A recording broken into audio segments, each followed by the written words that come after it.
لله رب العالمين، والصلاة والسلام على خير خلقه محمد الأمين وعلى آله وصحبه أجمعين، أما بعد. اللهم أرنا الحق حقا وارزقنا اتباعه، وأرنا الباطل باطلا وارزقنا اجتنابه. بريزان، السلام عليكم ورحمة الله وبركاته.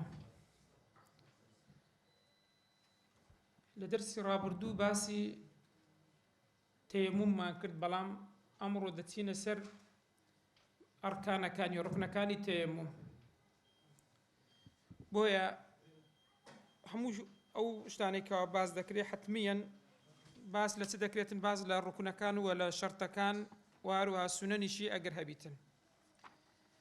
أمر دتينا سر فصل في بيان أركان التيمم وكيفيته أو كيفيته. تفرمي فصل أو فصل تايبت من دا وتشون تيمم بس ذكرتن باز لو دكاتن. تفرمي يتيمم تيمم ذكرتن بكل تراب بهمو خولك خول بتراب بي بقطري خول تراب تتواني أتو تيممي بيبكيت بلام أو تراب دبيت طاهر به دبيت سبيتن باق بيتن. خواهي قولي لسورة نساء لآياتي تسلو سيدا دفرمي فتيمموا صعيدا طيبا أو صعيدا إمامي ابن عباس رضا ورحمة خواهي لبيتن تفرمي هو التراب الطاهر أو خوري كواب باكا، يعني أجر خورك بيز بيتن أو تيممي بيناكرتين. وهذا إمام الشافعي رحمة الله عليه بدفرمي تراب له غبار خورك بيتن خورك بدبي أو خورتي هبي غباري هبي توزي هبي توز زا أو خورا أو خولا ترنجيشي هي تشيشنية زردة سورة سبيا، يعني هر خورك تشيشنية مين بي بقطري خول تاوكو حتى ما يداوي به حتى بو خورش كوا وكو درمان بكار هاتوا أو خولي كوا وكو درمانش بكار هاتوا دكري بويش سبكريتن بويش تيمم بكريتين ديار أويكا بو تداوي بكار هاتوا دريك الطين الإرمني خوريك بو أرمنيان بيداغو أو كاتي يعني هورت بكرابا هر خولي بيداغو ترا دكريتن بو خورش مسح بكرين وهروا بلم دكري يعني بلي وبرمل لميك رملك بلام مرزي فيه غبار تكو همو لميك غباري نية توزينيا أجر دربن أجر لمبو دبي توزي هبيتين بلام دفرمي لا بمعدن بكان جاي كان معدن كان ناكرتن كبريتا زرنيخة هرشتيق لوشتانا أو أنا لبر أو بيان ناقوتري خول أو أنا مسحيان بي ناكرتن. وهروها وسحاقة خزف أويا زاران جوزا لخور قردرز دكراو هيشك دكراو يعني دكريتن أو جوزا أو فخارة كلخور درز كراوا هورد بكريتو خول دكريت بها ماشد بويش بي يعني تيمم بكري لبر أويش هر تي بيدا قتري هر خولي بيدا قتريتين أجر هاتو خول دكر شتيتشي ترتيكالبو دكريتن تيممي بيبكين دفرميتن نابية أو سبيتن ولا بتراب مختلط بدقيق سون بمعدنة كنكرا وهروها باتشكش ناكرتن مختلط بتن يعني أجر هاتو تيكلاو بيتن بالدقيق يعني اشتيشي ورد كراو يحسبون خولك هي دقر جيتي تيكالبوا يعني دقر سيمنتوي تيكالبوا خورا أو ناكرتن أو اختلاطات سون دكريت سن بيتسن بيتن لكتوب فقه دفرمون ضابطك كوب ما نوليش دياب كينوا أو كوات سبيتن سيدك كام زياترة أجر جيسك زياتر ديار بو ناكرتن سماتويك زياتر ديار بو ناكرتن ورما خولك زياتر ديار بو أو دكريتن بي بكريبو دفرمي وقيل إن قل الخليط جازة أجر تيكلاو بو بلسر قيل لسر قولي راجح يعني قولي أظهر أو أنا لسر قيلك قيل دائما لا وازا تفرمي إن قل الخليط جازة ئەگەر تێکەڵاویش بوو جائیزە بەڵام کە باسمان کرد گوتمان پێوەرەکە ئەوەیە کەوا نابێتن ئەوەی کە تێکەڵی وە ئەو زیاتر بیتێن هەروەها خۆڵێک ئەگەر هاتوو بەکار هاتوو بوو بۆ تێموم دەکرێت ئێمە تێمومی پێ بکەینیان نا دەفەرمێ ولا بتراب ولا بمستعمل على الصحيح لەسەر ڕەئی صحیح بە مستعمل ناکرێ یعنی تۆزێک ئەگەر بەکار هاتوو بیتن بۆچی بۆ تێموم ناکرێ بیکەیت تۆزەکە ها ئەگەر نا خۆڵەکە نا ئاگادار بن بەڕێزان خۆڵێکە لە ناو چیسەیەکت داناوە تۆ لە کاتی پێویستی دەبینی بەکاری دێنی غیر بژەتانی بەکاری بینی چکە ئەو زەربەیە کە لە خۆڵەکەی دەدرێتن ئەو دەستێکە لە خۆڵەکە دەدرێت دەستی دانەکە ئەوە مستعملی ناکاتن ئەوەی کە بە دەست بەدەنووسێ ئەوەی کە بەدەم و چاوت داهین ئەوە دەبتە مستعمل ئەگەر نا دوای توش کەسێک کە بێ لە هەمان شوێنی تو ئەگەر هاتوو دەستی لێدا ئەوانە بە مستعمل داناندرێ ئاگادار بێن بۆی بخۆی تعریفی مستعمل دەکا ترابی مستعمل چیە درێ وهو ئەوەیە ما بقي بعضوه يعني بۆن مناتوو بەدەم و چاوی دەستت بە خۆڵ کردو بەدەم و چاوی خۆت داهینە ئەوەی کە بەدەم و چاوت داهینە ئەو پێی دەگوترێت چیا خۆڵ ئێستا تۆزە ئەو پێی دەگوترێ مستعمل ئەوەی یەک دوو وكذا وهروها ما تناثر في الأصح ئەتوو بۆن منە دەستی خۆت مەسح کرد ئەو خۆڵی کە دەکەویتن دەوەریتن تۆزەکە کە هاتە خوارێ ئەوەش دەبتە چێ ئەوەش دەبتە مستعمل یعنی وەکو چی وەکو ئاو ئێستا تۆ ئینسانێک ئاو هەیە ئەتوە گەر ئاوت لێ وەرگرت دەستمێژت شوشت چەند کەس دەتانی ئاوی لێ بشوە هاتە ئاوی تێدابی خەڵکتانی بە دەستمێژی لێ بشوە وەنیا چکە تو ئاوەکە لێ وەردەگری نەک دەستی خۆت دەناو بشۆی ئاگادار بن ئەو خۆڵەش ئەو هەیە بەڵام ئەتوە گەر دەستمێژت بە ئاوێک شوت پشکە ئاوەکان بەربوون و کەتە ناو ئەو ئینزانە یان ئەو جامەی ئەو ئاوە چی لێ دێ و کاتی دەبێتە مستعمل خۆریش هەمان شتی هەیە یعنی کەسێک گەر هات دەستی زەربەیەکی لێدا لە شوێنێک ئەو شوێنە خۆڵی لێ بێتن ئەو نابتە مستعمل بەڵام ئەوەی کە بە دەستی وەنووساوە کە مەسحی پێ دەکا ئەوە دەبتە چێ مستعمل یان ئەوەی کە لە لاشەی یعنی لە ئەندامەکانی بەردەبتەوە ئەو تۆزەی بەردەبتەوە ئەوە دەبتە مستعمل ئەویت کە نابتە مستعمل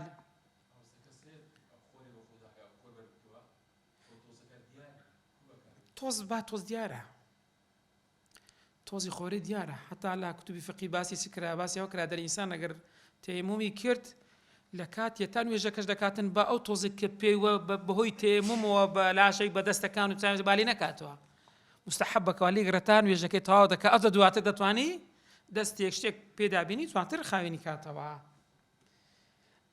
ئەو مستعملیش گوتمان تعریفی مستعملیشمان کرد خۆڵێک دەبێتە مستعمل تۆزێک ئەوە دەبین هەروەها بەمەرج گیرا ويشترط قصده قصد يعني چییە يعني دەبی ئەتوو بۆ خۆڵەکەی بچی يعني ئەگەر دانیشت بوو لە شوێنێک باەکی قەیم هاتی سادین باسی دەکەین لە خۆڵیدا دەم و چاوی و دەستی هەمووی کردی خۆڵ دەکرێت لە شوێنی خۆ دەست پێدابینی و برێن تەواو نیەتمانینە ئەوە ئێستا دێ باسی دەکاتن دەفەرمێ ويشترط قصده دەبی ئەتوو بۆ خۆڵەکەی بچی چکە خوای گەورە دەفەرمێت چی ئەگەر ئاو نەبوو چ بکەن فتەیەمەموا تەیەم یعنی قەسدکردن یعنی بۆ لای بچی دەبی بچی قەسدی بکەی بە خۆت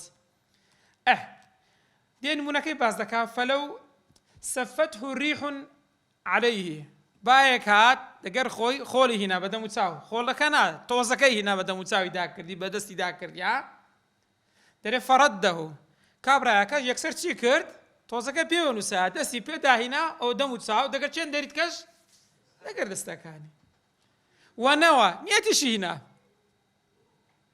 لەم یوجزێ ئەوە دروست نییە لەوانەیە پرسیار بکرێ بڵێ لە بەچ دروست نییە لەبەر ئەوەی ئەو لە بۆ خۆڵەکەی نەچووە خۆڵەکە لە بەوی هاتیە واضح ئێستا بەڵام دەکرێت و کەسێک کە تەیەممومت بۆ بکە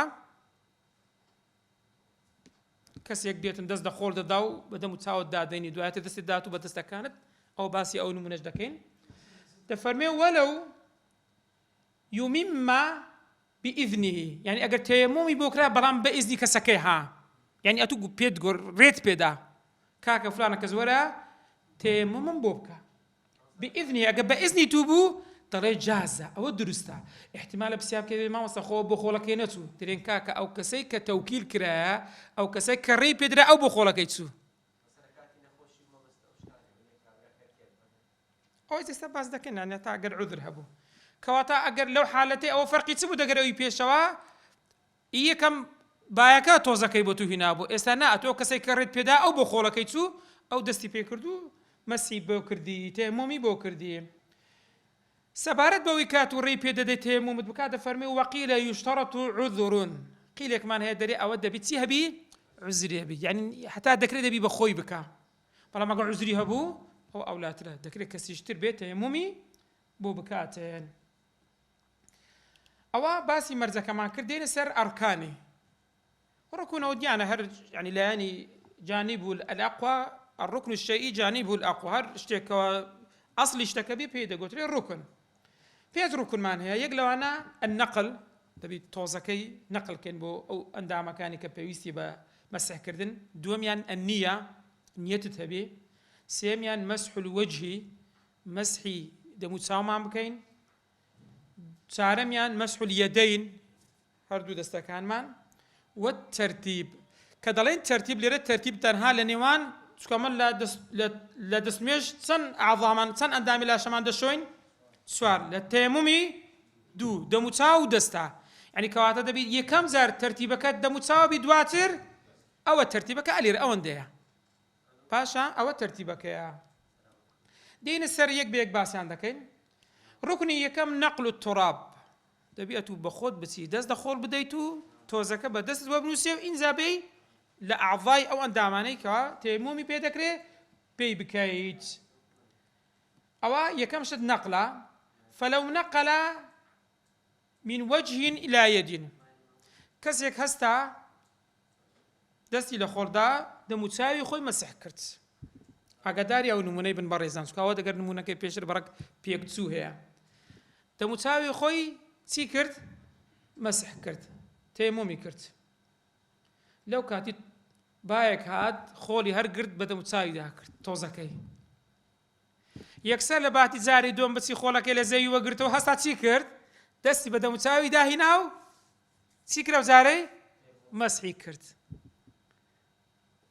سەیری ئەو نمونەی کەن فلو نقل من وجه إلى يد لە دەموچاوی لە بۆ چێن دەرێ لە بۆ دەستی ئەو عکس لە دەستی لە بۆ چێن دەرێ لە بۆ دەموچاو دەرێ کەفا في الأصح دەرێەوە دروستە فەرقی ئەوەی چێ دەگەر ئەوەی پێش کە بادەیهینی ئەوەی کە بادەیهینی حتا دەرێ ئەگەر چوو بە عەمدەن لەبەر با ڕاوەستا تاوەکو بایەکە بێ لە تۆزەکەی بدا لە خۆڵەکەی بدا تۆزەکە بێ بە دەموچاوی بکەوی ئەوە دەرێت دروست نییە لە بەسەوە دروست نەبوو چکەوە چوونی تو بۆ خۆڵەکە هیچی تێدا نیە ئەدی ئەو نمونە ئێستا کە تازە باز دەکەم ئەو خۆڵەی لە پاش تەیەمومی بە دەموچاوت داکەت ئەتوو ئەو جارەی بە خۆ چوو چت کرد نەقلت کرد لە دەموچاوی خۆت نەقلت کرد چت پێ کرد مەسحی دەستەکانت پێ کرد ئەوە فەرقەکەیتی ئاگادار بن نازم تێگەیشتنیان واضحە ها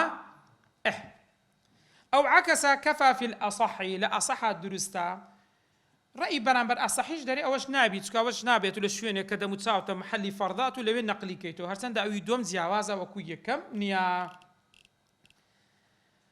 وركن دوم نية استباحة الصلاة تبي نيتي حلال كردني تتهبيتن نيتي حلال كردني نويج تهبيتن نيتي حلال كردني نويج لا رفع الحدث لا رفع حدث يعني لا رفع بس حركة يقول لك نو كسرها لسر استباحة تا ونيتي لا رفع حدثي أتو بالنيتي حلال كردني دسنويج دبي نك نيتي لا بردني بدسنويجي فرقيان سيا بريزان أو كتو دسنويجي دشوي تتاني نيتي استباحي لبيني تتاني نيتي لا بردني بدسنويجي هجري بلام خول تيمم تنها رفع حدث ذكاتن استباحي صلاة ناكاتن لبرتي تيمم ضرورتها تيمم أصل نية أصلك تيا شوشتنا بآو كنبو أو جدتي سر بدلك تيا تيمم بويا دفرميت أتنابي نيتي تبيني نيت لضري خود أو بتنكوا نويجي بي حلال بكي نا نيتي تديني نيت موايا بيدس نويجي لسر خوم لا دبام لبرتي تازه باسمان کرد چونك التيمم رفع حدث ناكا لبر تيمم بدلي ئاوا بەدەلی دەستنوێژ بە ئاوا. ئەوە نیەتی ئیستیباحەتی الصەڵات لا رەفع حەدەثین وەلەو نەوە ئەدێ باش ئەگەر نیەتی وابوو لە دڵاکەوە فەرضی تەیەموم دەکا. نیەتی وابوو فەرضی تەیەموم لەسەر خۆی لا دەباتن. دەڵێ لەم یەکفی فی الأصح ئەوەش نابیت. لەبەرچی نابیت؟ چونکە تەیەموم لە ئەسڵدا قەسد نییە، تەیەموم بەدەلە. ئەسڵ وایە تو چ بکەی؟ دەستنوێژ بە ئاو بشۆی، کە نەبوو ئەوجا چ دەکەی؟ ئەوجا تەیەموم دەکەی. بۆیە ئەسڵ وایە دەستنوێژ بشۆی بە ئاو، ئەگەر نەبوو ئەوجا تەیەموم. بۆیە لێرە دەفەرمێتن ئەگەر هاتوو فەرضی تەیەمومیشی هینا هەر صحیح نییە، کافی نییە لەسەر ڕەئی ئەصەحا. جا بۆیە کە نیەت دەینین لە کاتی تەیەموم دەبین نیەتمان وابی بێ دەستنوێژی لەسەر خۆمان لابین، ئەو نیەتەمان هەبی لە دڵ، ئەوە کافیە. باشە بەڕێزان، نەک ڕەفعی حەدەث. هەرچەندە لەوانەیە ئێستا بڵێن مامۆستا وەلۆ گران کرا، خۆ زۆر ئاسانتر بوو. ئەو لە کتوبی فقی ئاگادار بنەوە لە مێژە و شەڕ و کێشە هەیە، بەڵام لەوانە لە ئیهمالی خۆمان نەزانینی خۆمان یان زۆر جار هەیە کەسی بەرامبەر موبالات بۆ مەسەلانە نەدا کاکە ئینەمە الأعمال بالنیات. ئەگە نیەت نەبوو ئەو عەمەلە نابیتن. ئەتوو ڕاوەسای 4 ڕەکعەتی نوێژی نیوەڕۆ دەکەی، بەڵام نیەتی عەسرت هەیە، عەسری هێشتا هەر نەبووە، ئەوە دەبی ئەو نوێژە نابیت. جاروا گوتمان نیەتیش فەرض و سونەت چیە؟ بە نیەت یەکجا دەگرێتەوە، گەنە خواردوتیان هەر یەکە. 2 ڕەکعەتی پێش نوێژی بەیانی دەگە 2 ڕەکعەتی بەیانی فەرقیان چییە؟ تەنها نیەتەکەیە. ئەگەر نیەتەکە نەبی جیا ناکرێتەوە. چ کاتێک ئەو نیەتە بینین؟ ويجب قرنها بالنقل، يعني یەکەم جار کە دەست دە خۆڵەکە دەدەین دەمانەوێ ئەم خۆڵە ئەم تۆزە هەر بگرین، لەو کاتێ نیەتمان لە دڵدا دەبیتن هەتا کەنجی. وەکەذا ئیستیدامەتها، دەستمان لە خۆڵدا بۆ وەرگرتنی تۆزەکە نیەتمان وایە چ بکەین؟ بێ دەستنوێژی لەسەر خۆمان لا بدەین تاوەکو دەستمان دەکاتە چێن دەرێ؟ ئیستیدامەت، یعنی بەردەوام بی ئەو نیەتە هەر بەردەوام بی إلى مسح شيء من الوجه، تاوەکو دەگاتە بەشێک لە دەموت چاومان مەسحدە، یعنی ئەگەر دەستمان گەیشتە ئەوەندەی نیەتەکە هەتا ئێرەش هات دروستە. بەڵام دەست لە خۆڵدا نیەتی بێ دەستنوێژی لەسەر خۆت لابرد، بەڵام دەست هەگر نیەتەکەت ناما، ئەوە نابیت. لەسەر ڕەئی ئەصح صحیح نابیت. دەبی تاوەکو دەستە دەگاتە دەموت چاویشت بەشێک لە دەموت چاوت دەبی ئەو نیەتە هەر بەردەوام بی، ئیستیدامەی هەبی، بەردەوامی هەبیتن. بابزانین ئەگەر هاتوو تەیەموممان کرد چ نوێژێکمان پێ دەکرێت، چمان پێ ناکرێتن؟ ئەگەر نیەتمان وابوو لە بۆ واجب ببی سونەتمان پێ دەکرێت، ئەگەر نیەتی سونەتمان نەبی واجبمان پێ دەکرێت. فإنما فرضا ونفلا، کابرا لە دڵیدا نیەتی وایە بێ دەستنوێژی لەسەر خۆی هەر بگریتن بە نیەتی چێ؟ نوێژی واجب بکە و نوێژی چ بکە؟ سونەت. ئەوە نیەتەکەیتی. دەفەرمێ ئوبیحا، هەردووچی هەیە بۆ بکە، نوێژەکەی دەکا، سونەتەکانیش دەکات. بەڵام فەرز یەک فەرزی بۆ دەکرێت و ئاگادار بن، دواتر دێنە سەرێ باسێکین. یەک فەرزی پێ دەکرێت، بەڵام سونەت چەند سونەتی دەکەی ژمارەکەت کێشەی نییە.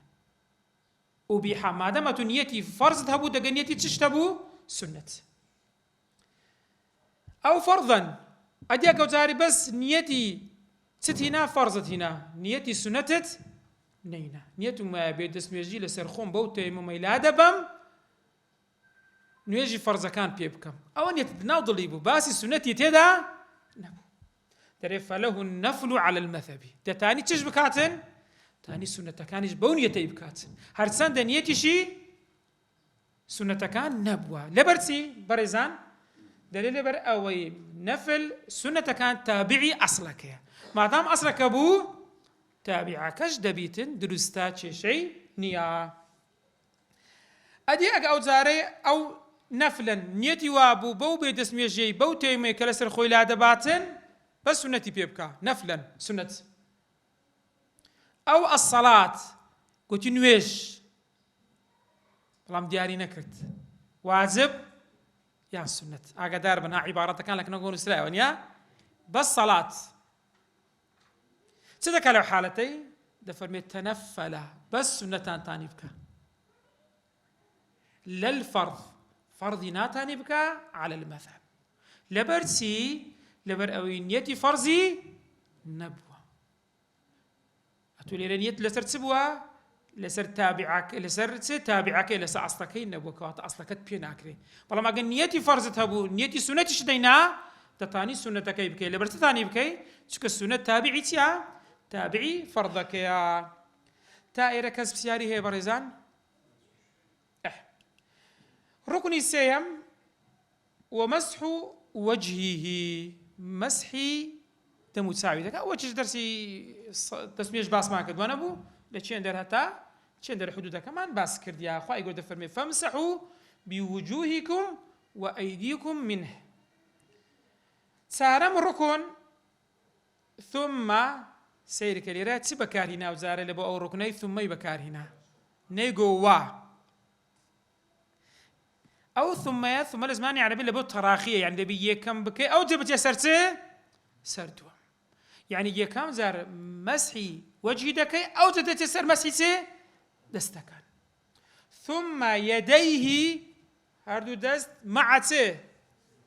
مع مرفقيه. بەڕێزان لە زمانی عەرەبی وشەی یەد ئەگەر بە مطلقی هات دیار نەکرا لەسەری پەنجەی تاوەکو دەگاتە شان هەمووی پێ دەگوترێت چی؟ هەمووی یەدە.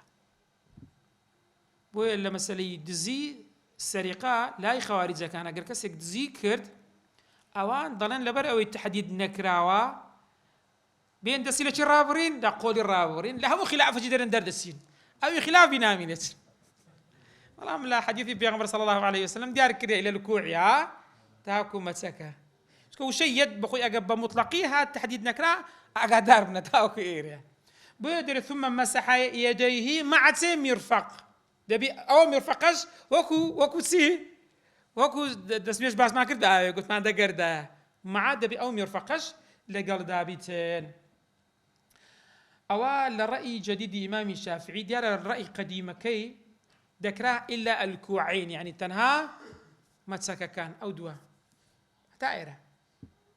حتا ئیمامی نەووی ڕەزا و ڕەحمەتی خوای لێبی خۆ مەتنە ئیوی ئێستاوەی ئەوی کە دەخوێنها منهاج طالبین، بەڵام لە شەرحی مهذەبە تەرجیحی ئەو ڕەئیەی دەکات دەفەرمێ تاوەکو مەچەک بەسە لەبەرەوەی دەلیلی وی بە قووەتترە. سەیری کە لێرە لەسەر ڕەئی مەذهب لا دەدا لە بۆ بەڵگا. دەرێ ئەو حەدیثەی کەوا پێغەمبەر صلی الله عليه وسلم باسی کردیا تاوەکو چێن دەرا؟ تاوەکو بەس مەچەک إلى الكوعين. بەڵام ئەگەر لەسەر مەتن بڕۆین بەکو مەذهب هەتا چێن دەرا؟ هەتا میرفەقا.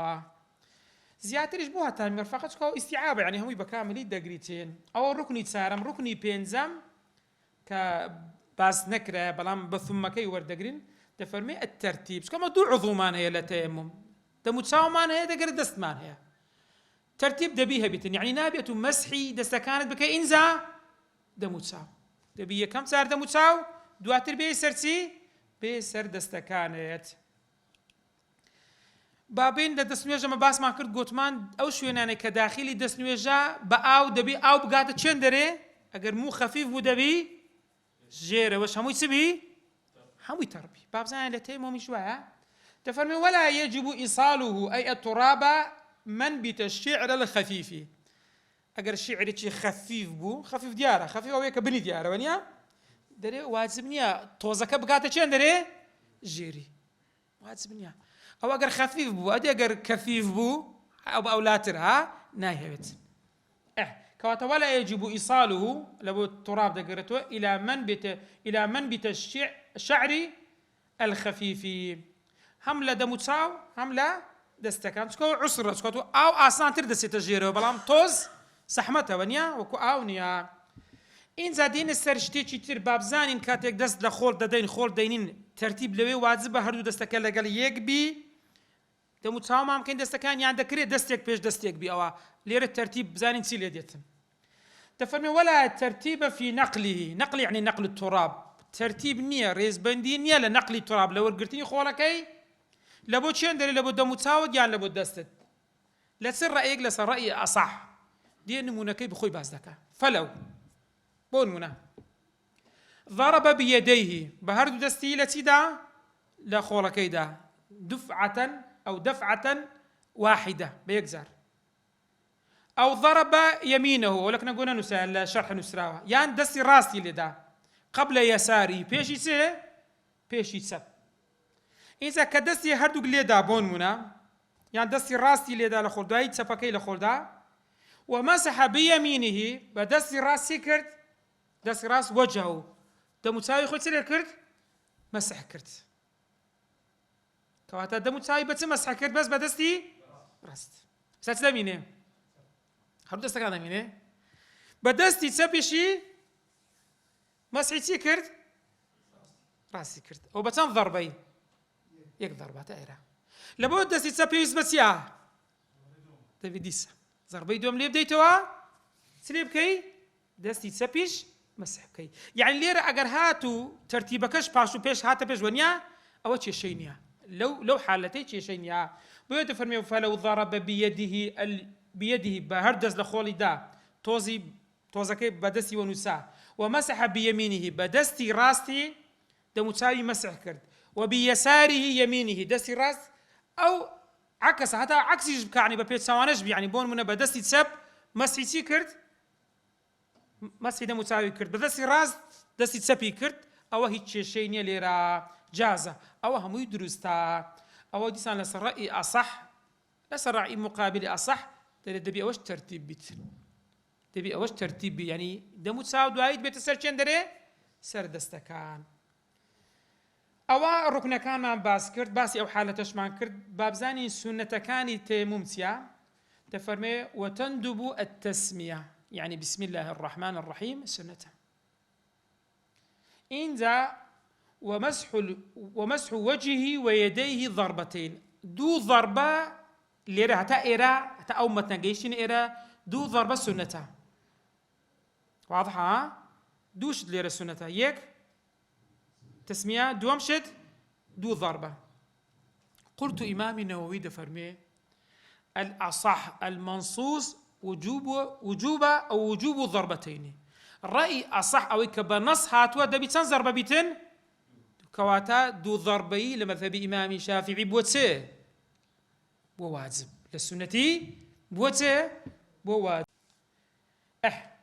حتى النموني بتدين توا باشا ذكري إنسان يعني بيك ضربي هم يجيب جيبك تفرمي وإن أمكن أجر بشكره بضربة أجر بشكره بيك دستيش حمود متاو دستكاني سريب كي مسح بكي أجر بشكرة وإن أمكن بضربة برام بخرقة خرقة يعني بارسا باروكيك شي جورا دي بتوز دكاتن أو بارسا باروكيك كلا مسح نازم ببير تاندي أنا مسحي سر قلت ما دتاني بدستي بكي دتاني اشتيتي تربكي مسحي بكي بهردو شهر درست بو ليرش مسح إيدا مساوي إي ساريج كمسح لتي ممتنها مسح شوشتن أصلا هرتي دانيا ونيا تكري باروكيك شي جورا بيني بتوز كي لا شي باروكيك سريب كي دمو تساوت بي مسح كي بلا كي ترهردو دستكانت سليب كي بي مسح كي او بتنظر برودة دا بيقدر برودة إمامي نووي دفرمي وإن أمكن أقبش كريتن ببارسا باروكيش بيك ضربة كردي تري نابت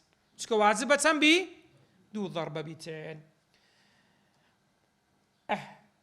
أو ديارة حديثي بيغمبر صلى الله عليه وسلم هاتوا و لا إيه كم يعني بسنة دانا يك ضربة أو عماري كرياسر أو حدث كلي رويدا تفرمي حاشاك وكو جدريجك خم دخول وردان يدزاني وتيممكوا ويدزاني كأنا مدبيهم قالبي بتوز بيتن أو بيغمبر صلى الله عليه وسلم فرمي إنما كان يكفيك هكذا تشون أو صحابة بجر دفرمي دري بدستي خوي للزويدة ونفخ فيه ديار دست زور بتوزبا فولي كرديا إنزا ثم مسح بهما وجهه وكفيه بيك ضربي شو كدري أو لو حديثي كوا هاتوا بلام أوي إمام النووي كذا فرمي دبي دو ضربة بواجبة بلغيتي هي أو حديثي ك لمعجم كبير إمام الطبراني هنايتو بلام موقوفة لأنه موقوف يعني قولي عبد الله كوري عمر رضاه رحمة خالبي كفرموتي بيغمر صلى الله عليه وسلم فرموتي التيمم ضربتان ضربة للوجه وضربة لليدين إلى المرفقين ديارو حديثش هاتوا جا بۆ ئیمامی نەوەوی ئەگەر چ حەدیثەشی جێڕایت و باسی کردەوە دەفەرمێ لە مەذهبی ئیمامی شافعی دەبی ئیستیعاب بکرێ، یعنی هەموو ئەو شوێنانەی کە ئەندامی مەسحە دەبی بە کاملی مەسح بکرێ، نابی شوێن بمینێتن، بە کاملی مەسح بکرێ. کامل مەسحش کو دەکرێت دەرێ بە یەک ضەربەی زەحمەتە، دەبی چەند ضەربە بیتن؟ بە دوو ضەربەی ئەهوەنتر و ئاسان ترا. والله أعلم. باشە بابزانین سەپە پێشڕات حتا ئەگەر بەبیرتان بێت لە دەستمێژ گوتمان پێشخستنی دەستی ڕاست بە پێشخستنی دەستی چەپ یان پێی ڕاست پێی چەپ گوتمان سونەتە واجب نی، حتا ئەگەر لە چەپی دەست پێ کرد جائیز هەر دروستە، بەڵام نابیتن عضوەک بە پێش عضوەکەی تر بێخی ئەوە نابی ئاگادار بن.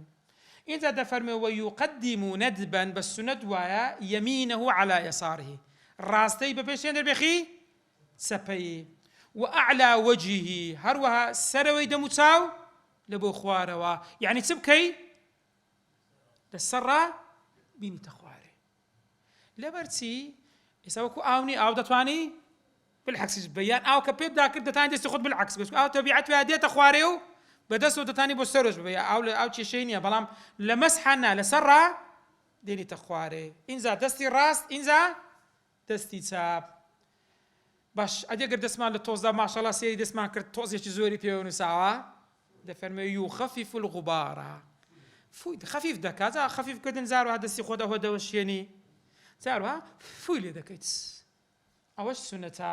چۆ ئەگەر ئینسان فوی لێ نەکاوە تۆز خۆرەکە دەموچاوی سێ دێ تەشبیه هەبی تۆزاوی دەبێ. هەروەها وەموالات سنەتیشە موالات بتن، عینەگەت و مەسحی دەموچاوت بکەی لێ گەڕێی باچی هات هەموو لێوەیس پێوە نووسا دواتر بچیس بکەی مەسی دەستەکان. ئەگە بەبیرتانە موالاتمان باس کرد لە دەستمێژ ژوێنیا وموالات موالات دەبی هەبی وموالات و تەیەمومی وەکو چوایە وەکو دەستمێژ وایە وەکو دەستمێژ. قلت ئیمامی نەووی دەفەرمێ وەکەذا هەروەها موالات لە غوسلیش وایە، لە غوسلیش وەکو چوایە وەکو دەستمێژ، یعنی دەبی موالات لەوێش هەبیتن لە غوسلیش. هروها ويندب تفريق أصابعه أولا، يعني كم زار كدس دخول ددي دستكان تفريق، يعني بس كانت تسبي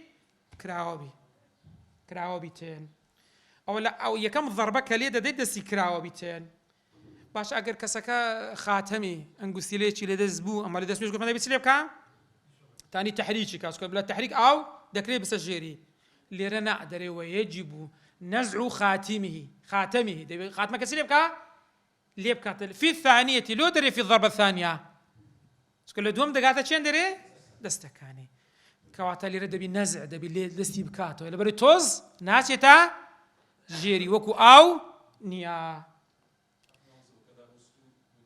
تيمم لغسليش، يعني بورمتو او تيمم دكاي دبي جنابات لسرستي تبي اوش موالات يا بيتن، يعني دبي دم تساعد مسكاي ودستكانت مسكاي لدويك نقط بري ولا غسل قينه دم سايو خم دكم دو ادس دست خم مسح دكم نا وكو دس دبي اوش هر هماش بيتن دينا وزاري باسي تشتيش كدا كاين تيمم بس بطال دبي ودياره تيمم با بيدس ميجي دقرتي كاش جنابت بودوش تانا سلي دي بطال دبي شتي تر هي تيممي بطال كا بالي ديت نو اگر ديتو تيمم سلي دي بطال تري ومن تيمم كسك تيممي كرت لبتي كردي لفقد الماء أو نبو أو فرقي هي دقروي كنخوشة لبو نخوشي بكاري دين يعني أو نبو بلان فوجده أو ديتوا سكاتك أو ديتوا إن لم يكن في صلاة هشتا دستي بنويش نكتيا بطلة أو تيوم مسلي دي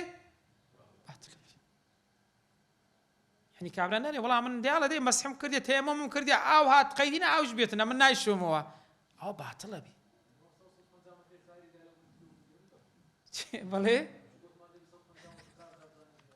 نعم ما بس ملتسيا ولا حالتك أتو تيمم لبت سكر ديال وري أونيا ونيا انتظار يعني بول منا بتشك تيمم قاعد يستدين باسي ده كان حتى دخولي وقت نبي نبي تيمم كي تسميج نيا تسميج تبون وناس بيني لما ري هاتي در تسميج خب شو ويجيني وروس عض وازو ده قدبي تسميج انا تسميج تي شدنياتو تيمم حتى دخولي وقت نبي بشوي نبي هريقري دخولي وقت بو تيمم تكرد لو كاتي خبر هذا لو كاتي سعرك هذا اي بيبو او الدوزيوا يكسر والله ما تيمم كردين ويجي بيدك من اخر او تيمم باطل دبي تبكي تسميجي بشۆیەوە. ئەتی ئێستا دین باس دەکەین. ئەوە یەکەمش لەگەڵ ناو نوێژی نەبووی بەتەڵە. ئەوە چی لێ دێتن؟ بەتاڵە بێ. باشە دیەگەر ئاومان بۆ هات بەڵام مانع بوو لە بۆ دەستنوێژی بەکاری بینین. دەرێ ئین لەم یەقتەرین بیمانعین بە مەرجێک هیچ ڕێگریک نەبوو. وەکو چ ڕێگرێک؟ ئەتێ کە عاتەشین. ئاوەکە هەندێ نەبوو یعنی زۆر بیتن. هەر ئەوەندە بوو بەشی چی دەکرد؟ خواردنەوە. ئەگەر تێمان پێ بکرد با لە تێنان دەخنکای. ئەوە ئەگەر چ ئاویش هەیە هەر بە تێمەکەی دەتانی چ بکەین؟ نوێژەکەی بکەین. ئەو فی سەڵاتین ئەوە حالەتی دوێمە. ئەوەی کە مامۆستا ئێستا باس دەکەی وەنیا دەستنوێژت بە تەیەمومت کرد. سوێ ناو نوێژ لە ناو نوێژ خەبەر هات. یان ئاو پەیدا بوو بزانین لەو حالەتەی چ دەکەین. دەفەرمێ ئەو فی سەڵاتین یان کابرا ناو چ بوو؟ لە ناو نوێژ بوو. بەڵام بە مەرجێک لا تسقط بهی بە مەرجێک ئەو تێموما نوێژی لەسەر هەر ناگرت. نوێژی لەسەر هەر ناگرت یعنی چییە؟ یعنی ئەو کاسە لە شوێنێک کەسایە تەیمومی کردی عادەت وایە لەوێ کەم جار هەیە ئاو نییە. کەم جار هەیە ئاو نییە. یعنی ئاو زۆرترین جار بەبیرتان دێ گوتمان چگات تەیمومیەکەین لەو کاتێک کە یەقینمان وایە ئاو نییە. یان سەفەری مەعسیە. سەفەری مەعسیە ڕێی پێ نەدرایە کابراگەر چ بکاتن؟ تەیەموم بکە. چونکە سەفەر کە ڕێی پێ درایە تەیەموم بکە ڕوخسەتە. نوێژەکەی دەکا و کەبرایە. ئێستا دین باس دەکەین. بەڵام دەبی چ بکە؟ دەبی ئیعادە بکاتەوە. ئیعادە بکاتەوە. بۆیە ئەو فی سەڵاتی لە ناو نوێژێ بوو لا تسقط بهی. ئەو تەیەموما یعنی نوێژەکەی قەزایەکەی لەسەر هەر نەدەگرت بەتەڵەت. نوێژەکەی چ لێ دی ئەو کەسە؟ باتڵە بێ. یعنی ئەتوو لە شوێنێک هەستای تەیەموم کرد ئەغلب وایە ئاو لەوێ زۆرە. هەتوو کەواتە ئەو تەیەمەت بەس بەچێ ئەوە کرد؟ بەڤەن کردت. یان بە ئیهمالی بە قسووری خۆت کردیتە. بەڵام ئەگەر هاتو شوێنەکە ئەغلب یعنی یەقین وابووی کە ئەو نەبی ئەوە دووبارەی نوێژەکەی ناکاتەوە. بەتەڵەت عەلە المەشهوری. وئین ئەسقەتەها ئەدی ئەگەر هاتو ئەو تەیەمومەی کرد ئەغلب وابوو سەفەرەکەی سەفەرەی مەعسیەت نەبوو تەیەمومی کرد بوو یان لە شوێنێک وابوو ئاو بە غالیبەن لەوێ نییە. جار ئەگەر کووا بە دەرکەوی ئاو هەبیتن دەفەرمێ فەلا یوعید یعنی ئەوە نوێژەکەی چ ناکاتن؟ باتاڵ نابیتن. تەیەمومەکەی بەتاڵ نابیتن. بهی وئین ئەسقەتا باسمان کرد گوتمان ئەوە بەتاڵ نابیتن. ئەو عەلات چ باس دەکا لە مەشهوری وەنیا؟ بطلت به على المشهور. وين أسقطا فلا أجر هاتو سقوطي بيكرد بو فلا تبطل صلاة يعني نويجك باطل نابتين. قيل كذا فرمي وقيل يبطل النفل يعني أجر سنتك نويجك سنتي دس سنة بو نويجك تري باطل دبيعة. يعني أجر شوين يقولك سفركت معصية بو يعني أجر هاتو أو غالب ولا أو هي طالما تقول إيه مالي خد نقرا يعني خد ما دينا كرديا يعني تأكيد نكرديا هسايته مو متكرديا. بۆ دەرێ نوێژی سنەت باتڵ دەبی نوێژی واجب باتڵ نابی چکە نوێژی واجب بە حورمەتی زیاترە وەکو نوێژی سنەت نییە. نوێژی واجب هەر واجبە لەسەر شانت وەنیا بەڕای دمە وەرناگرێت وەگەر جێبەجێ نەکەی. بەڵام سنەت ئەگەر نەشیکەی گونەحبار نابی. بەڵام دەفەرمێ ئەصەح وایە ئەن قەطعها ئەگەر هاتووە ئەو نوێژەی قەطع کاتن فما غير إسألة شيء حالة قلت ما بيجيشتيا لنا ونويجا ونيا ناونويج عاوي جيشته قلت بيشي بيتصير ده طالبي بس أنا ناونويجا دري أصح ويا قطعك ما من نويد فيلم أصح ويا باوني شيء قطعك ببصريني لما تبى بصريني تبكى باشا تسميج بشباب أو نويجا بتسميج بنكبته ممي لبرتي سكوت ويشتا كاتت ما نويجا كات برواتن ورد اسميجا كي باو بشو نويجا كي بكا والأصح أن قطعها ليتوضأ بو قطعي دكين وجه كيد بسريني بو يدسمش بكا در فرمي أفضل تلو أو تساكترا. وأن المتنفلة أدي أجر هاتو أتو نيتت هنا أو نبو نيتت بايا سنة دكين زاني تانا بريزان نيتي سنة نويجي سنة دكري عدد دياد نكي يعني نيتك كتا نيتو ما سنة دكم تركعتي دكي تاري دكي تحديدش نكر للسنة هیچ شيء نيا هو سنته كابرا نيتي وايات بكا سنتك بكاتن تحديد هنا كدي تسام ركعات لناو نويجي الركعات الدوام ئاو گەیشتێ چ بکە باشە ئەو کەسەیە دەرێ وأن المتنفل لا يجاوز ركعتين با لە دوو ڕکعەتی زیاتر نەکە ئەگەر چ نیەتەکەشی تحدید نەبوو تحدید نییە نەدوو نەچە تحدیدی نەکردیا چکە لە سونەت پێویست ناکە نیەت وازم نییە تحدیدی بکەیت دروستە تحدیدیش نەکەی دروستە بۆیە دەفەرمێ متنفل کابرا کە نوێژی سونەت دەکات و خەبەری ئاو هات لە ناو سونەتەکەیە مادام لە ڕکعەتی دووەمە با یەکسەر تحیاتی بخوێنی چکە لە سونەت تحیاتی دووەم دەتوانی نەخوێنی دەتوانی لە چەندە بخوێنی لە چارەمیان وەنیا ئەگەر سێوی دەتوانی لە سێم بخوێنیت نەگە ویتر بی وەنیا دەرێ با ڕکعەتەکە چ بکە با تحیاتەکەی بخوێنی و سەلامەکەی بداتەوە یعنی وێژەکەی زوو تەواو بکاتن دواتر دەستنوێژی بشوات سونەتەکانی تریان هەر واز بێگەر شتێکەیە با بە ئاو بیشواتن ئیلا لە یەک حالەت هەیە کابرا ناتانی ببسرێنی حتا سونەتەکەی ناتانی ببسرێنی من نەوە عەدەدەن فەیوتیمەهو نیەتی وێت چار ڕکعەت سونەت بکە لە ڕکعەت یەکەم خەبەری گەیشتی ئاو گەیشتکنی ئێوە قەتع دەکا نوێژەکەی قەتع ناکە با سونەتیش بی مادەم نیەتی چار ڕکعەتی هەیە هەر چار ڕکعەتی خۆی تەواو دەکا ئینجا دواتر سەلام دەداتەوە اینجا دەکری ئەمە بە یەک تەیەموم چەند نوێژی واجب بکەین دەفەرمێ وەلا یوصەلی بتەیەموم غەیرە فەرض یەک فەرزی پێ دەکرێت لە یەک فەرضی زیاتری پێ ناکرێت لەبەر چی برایان لەبەر ئەوەی وضوء ئەسڵە تەیەموم چییە فەرعیتی خوای گەورە دەفەرمێ ئیذا قمتم إلى الصلاة وەنیا ئەگەر هەستان بۆ نوێژ ئەتوو هەر کاتێک کە هەستای بۆ نوێژ دەبی چ بکەی دەست نوێژ بشوێ بیدایەت ئەوها بووە ئاگادار بن یعنی هەر نوێژەکەت دەکرد دەبا واجب بوو چ بکەی دەست نوێژی بشوێ دواتر پێغەمبەر صلی الله عليه وسلم نسخ کرا ئەوە کاتوو بۆ هەر نوێژێک دەست نوێژی نوێکەیتەوە لە یومی فتح لە فتحی مەکە پێغەمبەر صلی الله عليه وسلم دەست نوێژی هەبوو بە دەست نوێژێک چەند نوێژی کرد چەند نوێژ بە یەک دەست نوێژ حتى خفي لبيدابو مسح لسر خفي كرت إمام عمر فرموي لقد صنعت اليوم شيئا لم تكن تصنعه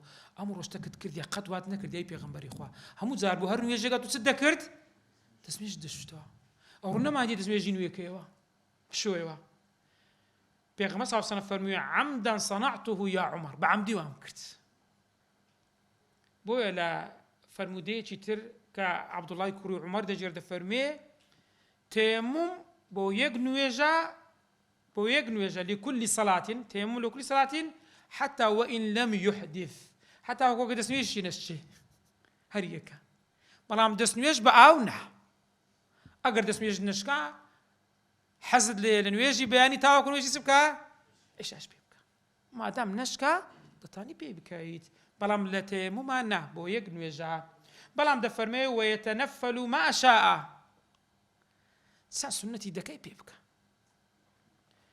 أدي نذر ثاني يعني ساعة نويجك لسخوي نزر كردي كابرا جاهر نويجك سنة دائما نزر ذاك نويج واجب نازل ناكري ها نويجك سنتي لخوي لسخوي نزر كردي أوج وكو سنة كان دي أو وكو واجب لدي دفرمي والنظر كفرض أو واجب يعني شلون وكو واجب كابران نوێژی وەڕۆی کرد بە تەیەمومی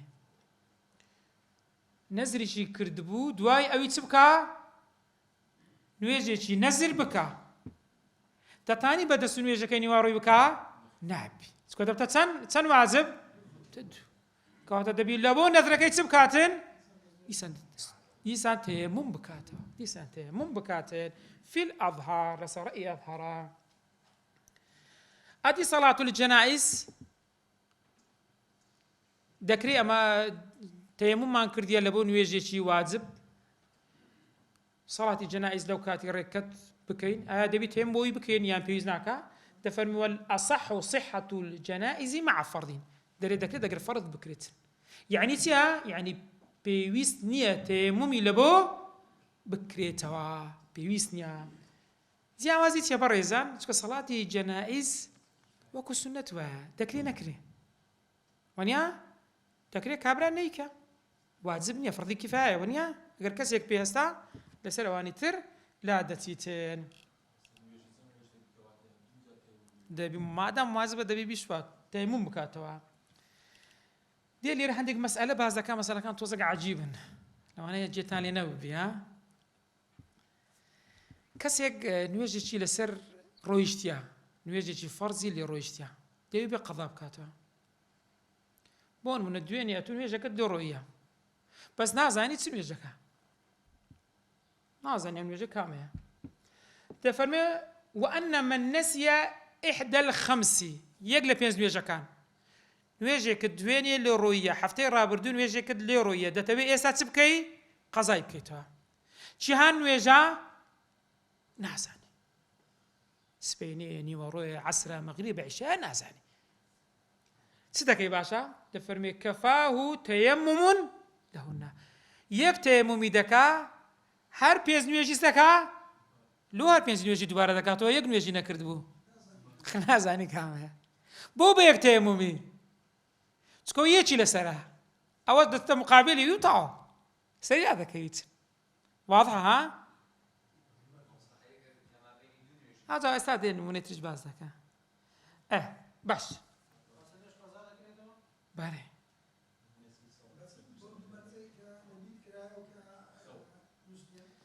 پێغەمبەر درودی خوا لەسەر بێت دەفەرمێ من نام عن صلاة أو نسيها کەسێک ئەگەر نووست یان لەبیری کرد فكفارتها جێگیرەوەی چییە کەفارەتی أن يصليها إذا ذكرها يعني دەبی بیکاتەوە هەرچەندە قەزیەکی خلافی لەسەر هەیە یعنی هەندێک لە زانایان دەفەرمون ئەگەر نەیکردەتانی سونەتان لە زیادی زۆر بکا وەکو ڕۆژی قیامەت ئینشاءالله و سونەتانە دەستی دەکاتن شوێنی واجبەکان دەکاتەوە قەزیەکی خلافی ئاگادار بن باشە ئەو ئەگەر هاتوو نوێژێک بوو لە پێنج نوێژەکان بەڵام نەیزانی کامەیە وئین نەسیە ئەوە نمونەیەکی تر ئەگەر لە بیری کردبوو لەو پێنج نوێژانە مختەلیفەتەینی دوو نوێژ وەکو بۆ نوێژی بەیانی نوێژی نیوەڕۆ بۆ نمونە چ دەکا باشە ئەو کابرایە ئێستا بۆ چەند نوێژ دوو ئەویت کە یەک بوو چەند تەیەموم پێویست بوو ئەو جارەی دووە دوو نوێژی لێ ڕۆیە بەڵام نازانی چی هاو چیانە دەرێ صلى كل صلاة من الخمس بتيمم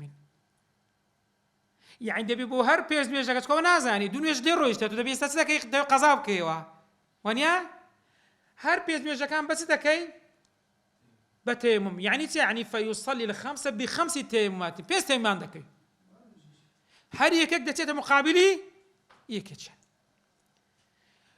نمونەی تریش هەیە ئۆڤەرێکی تریشی بۆ هەیە وئینشاء ئەگە حەزی لێ بوو تەیەممە مەڕەتەینی دوو جار تەیەمم دەکات وصلى بالأول بتيمم يكم سار نويجان دكا سار نويج يعني سي يعني نويج بياني نيورو عصر مغرب أو بتسندي يكتم برام دري ولاء يعني يقلد وايك يقلد وايك بيك بس بيك تيممي وبالثاني بتيمم دوم ديسان أربعا ديسان سار نويج كدكاتوا برام ليس منها التي بدأ منها أوي كي كم زار دستي بي كردبو أوي ناكاتوا تازاون مني باس ما كرد بس دستي بي كردبو سبينا كاتا سبيني ناكاتوا بتيممي دوم لچه دست بيدكا نيورو عصر مغرب عشاء داري لو حالتي أو دون ويجاو برس دكوي وبر أو دوانا دكويت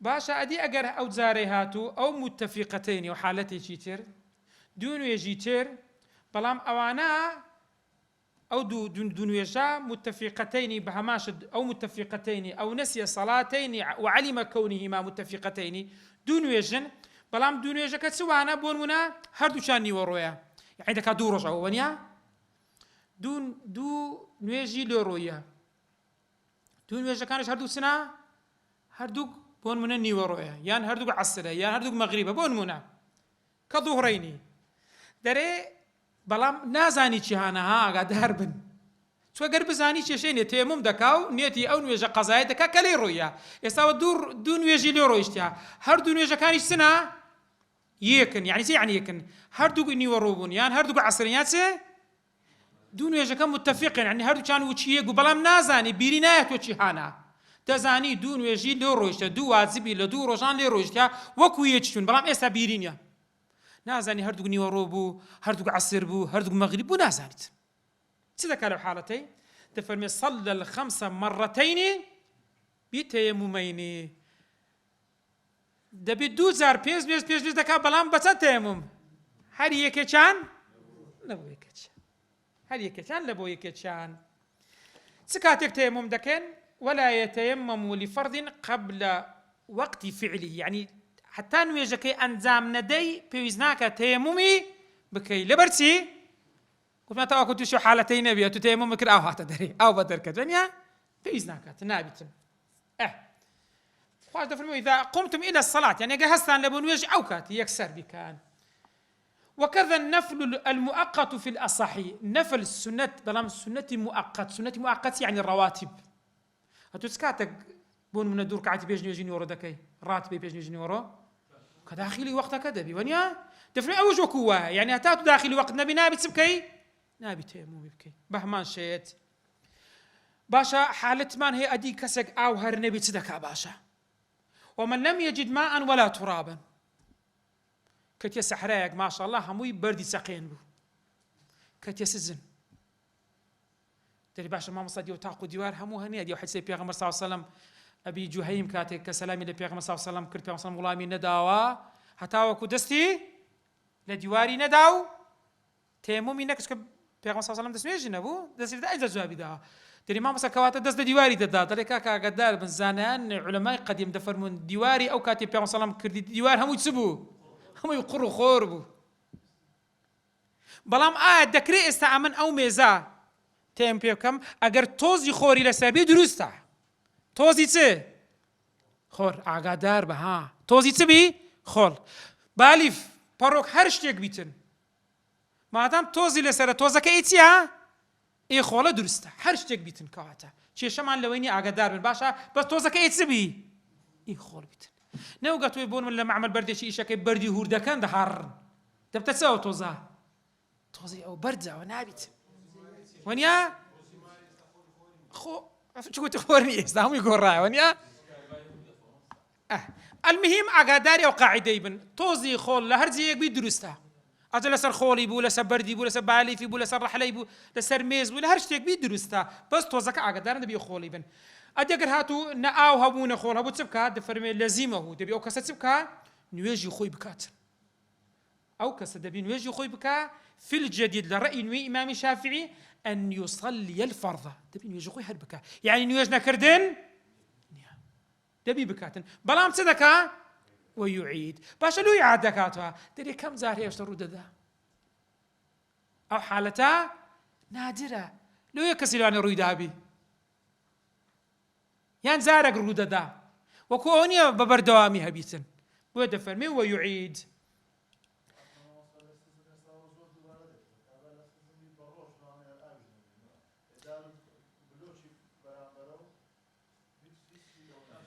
دبي فتواي بو بدري ان شاء الله وحالتي شيء استثناء او انا حتى او مساله سيزني له عندي كتبي فقهي باسكلا او سناني قدم دياري وكو سوا دريج نبونا لا انا شدريج بن بس او مشكله نبو ديواري خوي ودزدك الدنيا اسا حالاتي شيء استثناء ذكر ان شاء الله فتواي بو بدري لا لا تشتر اذا تيوا منا ما ان شاء الله وابزانا من حول دين تاوكن ان شاء الله اذا ويقضي المقيم المتيمم لفقد الماء اتو مالي اخوتي هستاي بتيمم من وجد كرديا ونيا كأو بدركت تبي تسبكي مقيمي تبي نوجهك دوباره كيتوا تبي عادة بكيتوا برام للمسافر مسافر إعادة ناكاتوا مسافر لسفرة أجر أو نبو بتيمم نوجه كرت أو دوباره ناكاتوا برام سفر كتيا إلا التي للمسافر إلا العاصي بسفره برام أويك عاصي بلا سفرة كي نوجه بتيمم كرت تبي نوجه غاني سليبكا تبي دوباره لبو تيمم رخصة لبوينيا رخصة لبوينيا مسألة تشتري ومن تيمم لبرد أو لبرد يساو حالته زوج الباس ذكر ما مصدستانا أو قرم يتسبكم تيممي كردي أو كسا تيممي كردي اللي بس ساردي دري قضاء في الأثار دبي وش قضاء بكاتو دبي قضاء بكاتو لا صار أي أثار مقابلة كده دري بيزنا كاتن باش أديك تيممي كردو بس لمرض بونا خوشي أو زاري أو مشكلة آوي نبو بلام نيت تاني آوي بەکاربینی گوتمان نەتوانی بەکارێنانی ئاش دەبۆ نەخۆشی هەر بە فەقد الماء حساب دەبێنیا ئەو کاتەی دیسان کابرا بەکاری هێنابوو بەڵام لەبەرچی لەبەر نەخۆشی بەکارهێنا چ نەخۆشیەک دەرێ یەمنع الماء مطلقا ئەسڵن نەدەبایە ئەو بگاتە لاشەی ساروێ نەفەر هەیە خوا نەخواستە خوا هەمولایەکی پارێزی سوتانە وەنیا ئەو نابێ بگاتە هیچ داشەیەکی یان ئەعضای دەستنوێژی ئەعضای تەیەمومی ئەوانەی سوتایە نابێ ئاوی بگاتێ بۆ نمونە کە بەخۆی باس دەکاتن يمنع الماء مطلقا هیچ جەسەدی نابێ ئاو بتەڕکا یان ئەو فی عضو لعضوێک ئەو عضوانەی کەوا لە بۆ تەیەمومن دیارە وەنیا سنا بەڵام وەلا ساتر هیچی لەسەر نییە سەتری لەسەر نییە یعنی نەپێچرا بە لەفاف یان ئەوەی شکان چی پێ دەرێن ئەوەی جێجێکی لێ نەدرا دەفەرمێ فەلا ئەوەش ئیعادە ناکاتەوە فەلا ئەوانە ئیعادە ناکەنەوە مەگەر إلا أن يكون بجرحه دم كثير مەگەر لە برینەکەی خینێکی زۆر هەبی ئەوە دەبی چ بکە ئەوە دەبی دوای چابوونەوە نوێژەکەی چ لێ بکاتن ئیعادە کاتەوە لەبەر چێ چونکە خینەکە زۆر بوو ڕێی پێ نادرێ عەفوو ناکرێتن ئەدی وإن كان ساترا ئەگەر هاتوو پێچرا بوو لم يقضي في الأظهر ئەوە قەضا ناکاتەوە لە بە چه حالەتێک لە یەک حالەت قەضا ناکاتەوە ئاگادار بن إن وضع على طهر يعني أو كاتك لفافي ليدرابو يان بجيسي دابسرابو تسنويجي حبو أو دوباره ناكاتو لسر طهر كرديتي فإن وضع على حدث أدي أقرب السبوي أو كاتك تسنويجي نبو تفرمي وجب نزعه واجبا لا يبقى بلام تكاتك يعني نقلها مكاتك أقدار بن أقر هاتو لا يبقى بلام زرري طبي جسدي نبو فإن تعذر ديگر نيتاني بو لعباتن تفرمي قضى على المشهور لسا رأي مشهور دبي تبكى دبي دوباركاتو او وكو تشبيدك او وكو خف دائما لسا تدكرتن لسا دسنويجي دكري لسا الطهري دكري لسا بي دسنويجي نابيتن دبي تبكي لابي دسنويجي بشوي او زما خفكي بسي او قياس دسوي كرايا وصلى الله على سيدنا محمد وعلى آله وصحبه وسلم